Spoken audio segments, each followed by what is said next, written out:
Donald Trump just capped off a phenomenal week for his presidency and the American people. Of course, he had the signing of the USMCA, remarkable private sector jobs numbers, a stock market that's shaken off even the coronavirus, and the cherry on top, as Sean just mentioned, his acquittal on both articles of impeachment earlier today.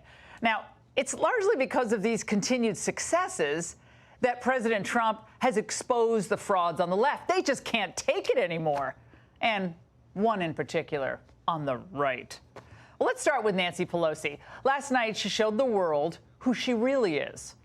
A woman left with little else but her own sourpuss facial expression and a paper-ripping stunt. She let her anger get the best of her, and her white suit didn't make her look any more angelic. It was the color of surrender.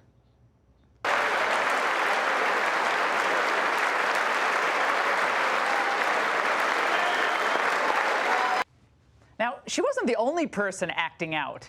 Utah's junior senator reminded us of why he couldn't connect with most regular working-class people. They don't like politicians who claim to be holier than thou when they're really just sticking a shiv in your back. My promise before God to apply impartial justice required that I put my personal feelings and political biases aside. Were I to ignore the evidence that has been presented, it would, I fear, expose my character to history's rebuke. It's exposed it all right.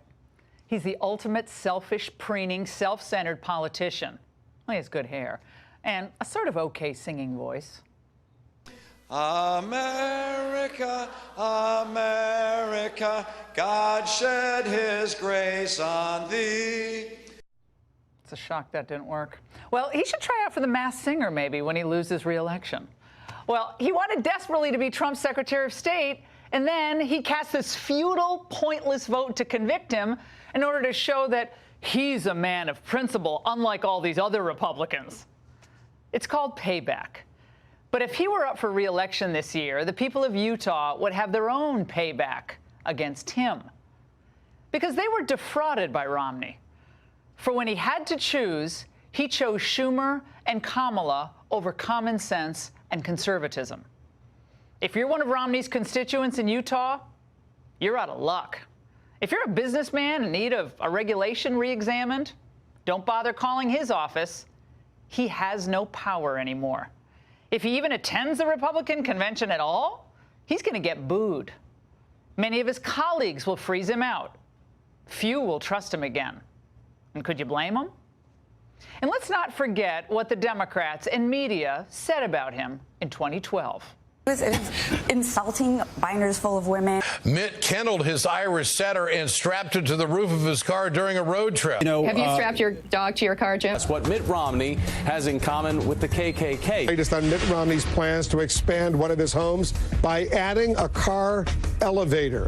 The elitism, that's what it's about. Who can, feel anything in common with Mitt Romney? Well, back then, there were only a few of us on TV and radio who defended you, Mitt.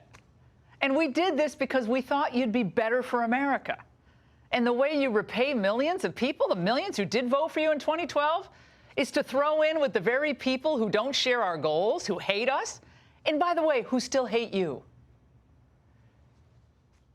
Does he not see what Adam Schiff and Pelosi and Feinstein have done to, let's say, California? And does he not know if they got real power, they'd do to Salt Lake City what they've done to San Francisco?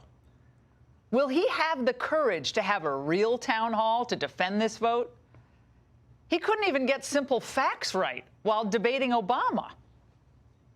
It was not a spontaneous demonstration. Is that what you're saying? Please proceed, Governor.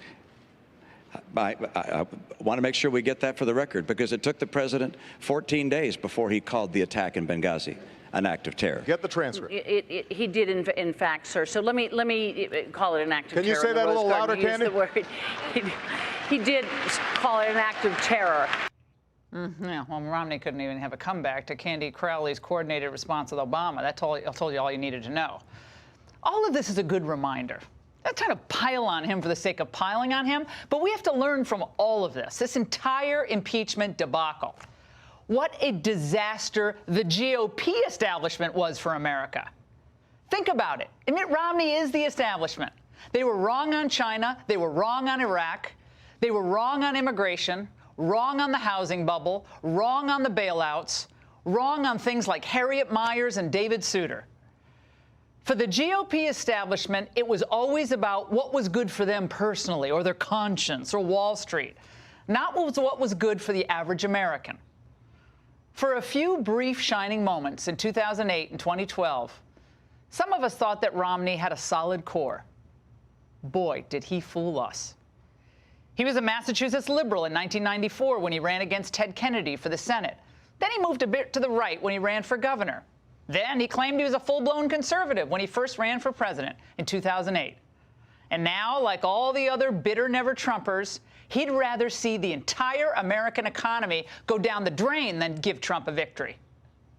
First, I do want to salute Mitt Romney. The verdict of history is going to be on Mitt Romney's side. He seemed to be reaching for the ghost of John McCain. He's changed his place in history. That was a real act of courage. Mitt Romney, give me hope for the future. Mitt, you made your stand. Now you should resign.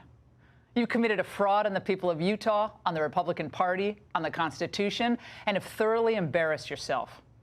Boehner retired. Ryan left Washington. Cantor was bounced out of office. They just weren't in sync with the priorities of most American Republican voters. And neither are you.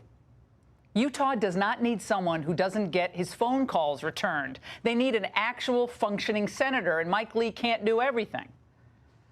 Folks are supposed to enter politics to advance policies that improve the lives of everyday Americans. That's what Trump did. And his policies are working. But Romney apparently went into politics because of his dad or because he wanted everyone to think he was a good person. He never actually wins arguments or persuades anyone of anything. And at the end of the day, one man was trying to impress the elites in Washington today, and the guy in the Oval Office was not. All along, he was just trying to make America greater, and he has. Romney, I hope, enjoys his brief moment in the sun while he's lauded by the very people who spent the last 20 years attacking him. Because in a few weeks, the phone will stop ringing. He'll be lucky to get booked on Chris Cuomo's show. We won't ever forget. Utah should never forget. And if I have to move there to run against him in 4.5 years, I will. I do like that Park City skiing and the summer hiking. And that's the angle. Lindsey Graham will join us in a few minutes to talk about the president's acquittal and Romney's petulance. But first, old Nan's little outburst last night was the former House Speaker Newt Gingrich led to calling her to be censured. And Professor Jonathan Turley, the constitutional scholar who voted for Hillary Clinton, is calling Pelosi to apologize and change her conduct or resign.